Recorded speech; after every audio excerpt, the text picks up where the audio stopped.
Alright dudes, welcome back to the channel, man. Thank you guys so much for tuning in. Today I'm extremely excited about the video we're doing today. Today I finally get to meet up with my good buddy that's been known for over 10 years. He's actually the owner of Boost Lab up here in Tampa, Florida, for all your boost needs and injector needs. Anyway, so regardless, we're going up there, guys. He just got his Viper back. He has a Viper Acr edition, the last generation. I think it was 2015 or something like that. It's a fully built engine, twin turbo kit, Motec engine management system, the whole deal. It is a 93 and E85 pump gas. On E85, it is 1,450 wheel horsepower. This is going to be the fastest car I've ever driven in. I mean, we're riding a 600 and we're going about to go sit in a car that's over double the power. I'm extremely excited. It's by far the fastest car I've ever driven in. 850 wheel horsepower C7 ProCharge Z06 Corvette was the previous fast car I've ever been in. 850 wheel, actually from Kirk, also the same guy we're going to be driving with today. He also has his Corvette, which is up for sale right now. Good luck with the sale. And he also has a Lamborghini Huracan, which we can hopefully get a ride in one day soon here too. All right, I'm not sure if I'm going to throw the draggy in there and get a 60-130. I'm sure on the street he's not going to want to do a 0 to 60 pull or anything like that. Hopefully we can get a 60-130 on the new draggy system we just got, but regardless, we're going to get reaction. We're going to get driving in this thing. I'm going to give you my little review of what I think driving is something so ridiculous. I don't even know what to expect with something. Again, 1,450, 600. Like, what a substantial difference. I can't wait to get here. We're on the way up there right now, guys, so let's go ahead and I'll meet you there. Alright dudes, we're out here at Boost Lab to see my buddy Kirk. As I said, is taking us ride in this Viper Acr, and this is the beauty right here, man. This is a twin turbo, fully built engine, Motec engine management system. It actually has two 67, 66 turbos, and again, it is a fully built motor. On a regular E85 pump gas, it's doing a little over 1,450 wheel horsepower. We're gonna go ahead and take a ride in it right now. We're going out to get a bite to eat really fast, and yeah, let's get it.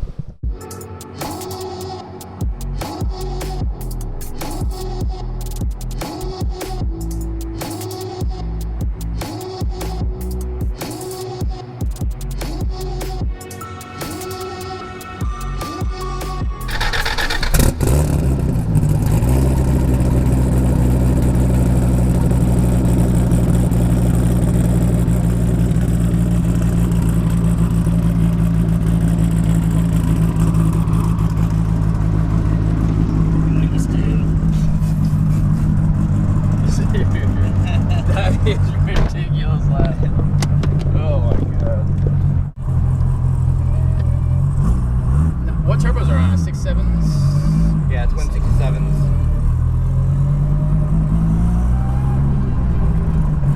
The limited visibility here. Christ, dude. You get used to it. Oh shit. That is funny. And what is it like? You're on E85? Yeah. It's like 14 or something like that? 1450, I think. It's pretty retarded.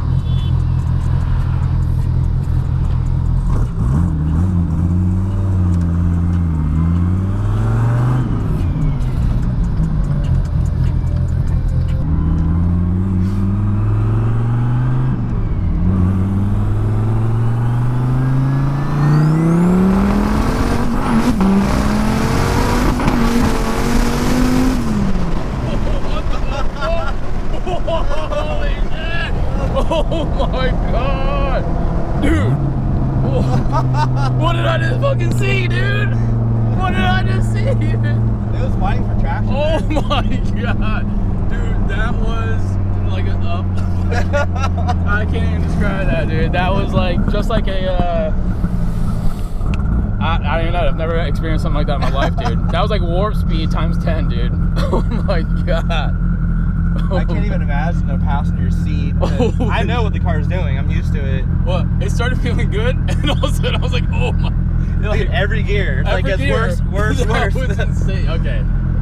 Oh my god. I keep on putting in my head like, "What is this gonna feel like?" Oh, it's probably gonna feel like this. No, dude, I did not think it was gonna feel like that, dude. Oh my god. Oh my lord. Yeah, we're fine for traction there. That's not the best road to be doing that on. Right, sure, yeah. It is a little We're skating a little bit. It felt, I mean, controllable. I mean, you felt that, yeah, right? Oh yeah, I didn't. It wasn't scary. Like if you hear like sputtering, that's just traction control kicking on. It wasn't scary at all. It was just ridiculous. No, this car is super safe. It gives you a false sense of security. Oh yeah, Yeah, definitely. Oh my god. You just have to keep reminding yourself that this is not normal. Oh, dude, no, you kidding me, man? Oh my god. So did you take a ride in somebody's ACR, or not ACR, but Calvo first? No, I didn't do that. Oh, so this is like... If I would have done that... Your first hit was just in your own car? Yeah. Wow. Yeah, it was scary the first time. This is 1450, and then they still have like the 1800 package. Yeah, 1600, 1800, Dude. 2000 plus. Right. I think they have one making 2500. But I mean, those are very different, purposely built cars. Like this is more for the street. And it's like kind of crazy to say, but those are more like purposely built cars for like, you know, racetracks and stuff. Because what was that roll at? That was a low, decently low roll, like a 40 or something? 40. 40, yeah. 40. Right. 40 to 50. And for you to even grab that good down that low is impressive. Because how much torque is it? It's got to be ridiculous. I don't know on that gear how much torque it has, but it's limited. Fourth gear is limited around 1250.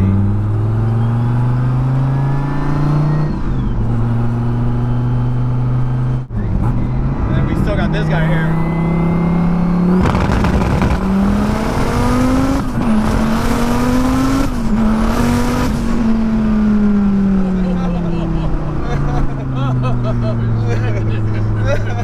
Oh my god. I forgot to do that little action earlier. Dude. I didn't know. I wasn't expecting that anti-lag.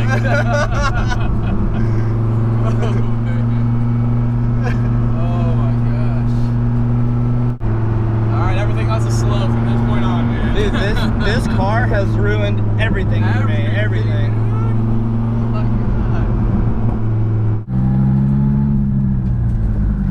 We took a ride in the Corvette and I was like, damn, this thing's fast, dude. I thought that shit was fast. I thought it was fast, dude. I mean, it's still fun. I'm not gonna downplay it. It is fun, right? Absolutely, yeah. It still is really cool. Wow, insane, dude. Wow.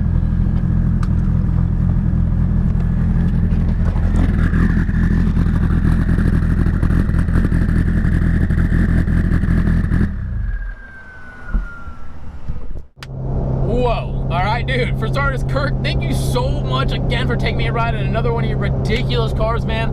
I'm so happy to know you, and as somebody who actually likes to drive their fast vehicles. A lot of people with, you know, the Lamborghini you have in other cars, people aren't driving them as much. They're garage queens a little bit, weekend warriors. This guy drives his cars daily, man. He drives that Viper almost every single day recently, and in between that, he's driving his Lamborghini. Like, he likes to drive his cars, and mind you, he has a truck if he wants to, and he still decides to put an excessive amount of miles on all these nice supercars, and it's really cool. I'm really glad to be part of that, man. So thank you so much for giving me a ride in that. Guys, I do hope the camera view came out good. I wasn't prepared for what was gonna come. In my mind, I've been thinking about this and I've been anticipating. I've been so excited, thinking over 1,000 horsepower, but that was next generation, man. I mean, 450 over 1,000 horsepower, 1,450. What are we doing, Mero? What are we doing? Where are we coming from? It's so funny because back in the day when I had like a little Turbo Integra and my Turbo 240, you had 300-400 a wheel, you were quick, right? I got 600 now and I feel like the car is slow now because I'm so used to it. And it's funny because Kirk, who has that car, says he doesn't feel like the car is slow by any means, but he's already used to the feeling of that power. And it's so wild because with so much power, that car, just being rear-wheel drive, feels extraordinarily controlled, which I've been told is the Motec engine management system has a humongous part to do with that and the traction control. And Calvo Motorsports is the one who built it, and they have everything figured out like clockwork, front to back, and they did obviously an amazing job on those cars. And that was a once-in-a-lifetime opportunity that I got right there. And I know it was a short little drive with just a couple pulls, man, but ridiculous, man, and super awesome. We unfortunately were not able to get the draggy in the car. He actually has a draggy in his car that he has his own personal times. We did talk about some times. We were actually with somebody else that he's going to race really soon, and we didn't want to reveal numbers. We didn't want to get numbers out there. He wasn't really down for getting the 6130, and I completely understand, especially because, like I said, he actually drives his cars, he roll races cars, he does things with his cars, so he doesn't want to get the word out of exactly how fast the 6130 and so on are. Completely understandable. I'm just so appreciative that he's giving me a ride in that ridiculous Viper, bro. In my short little review of the Viper, again, I wasn't able to get an actual review and a draggy's number and all that stuff, but actually driving in the car, I've never even ridden in one of those new generation Vipers. That was a 2016, I think 17 was the last year they made them. And again, that was an ACR edition. And the car overall is awesome. Now, it is a task, I should say, driving it. Humongous front end, little tiny windshield in the very front. Like, the vision you can see, but it's not like phenomenal. It's not even, it's like, it feels like half of the regular one in the Evo here. So that's pretty funny to deal with or drive in. And but overall, the car is amazing, and it didn't feel like you were driving in a roll caged crazy car. I mean, it felt like you were driving in a pretty normal car when you drove it normal, and when you hammered on it, it felt like we were in a spaceship, dude. I mean, I've driven in fast cars, guys. I'm not even exaggerating. This was like I can't even put into words how that felt. That was crazy, dude. It. Okay, so now I am officially ruined for life with these cars. That was absolutely insane. We have the NSX that I previously raced. Check this video out right here, guys, if you want to see me race this NSX in the Evo. That was one of my good buddies. We've already talked about it. We are already planning on the date to meet up and do it. I just got that draggy system I mentioned in the previous video, and we're going to be strapping that into the NSX and seeing draggy times on the street with what that thing can do. Remember, the draggy does 0 to 60, 60, 130, quarter mile, half mile, eighth mile, all that good stuff will be static. We will start a leaderboard. NSX twin turbo is going to be one of the first cars that's on that list.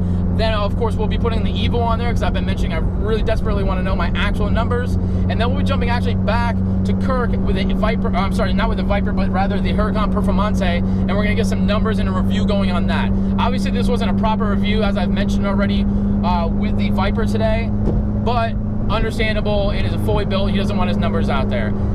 At least we got to ride along, and that's all I can ask for, man. So thank you, Kirk, again for the 5th time, and thank you guys for tuning into this, man. If you guys do want to see more content, you want to see these reviews coming up on some of these other cars, more races, more do-it-yourselves, all that good stuff, please do subscribe, guys. Like, share, comment, all that good stuff, and we'll see you in the next video.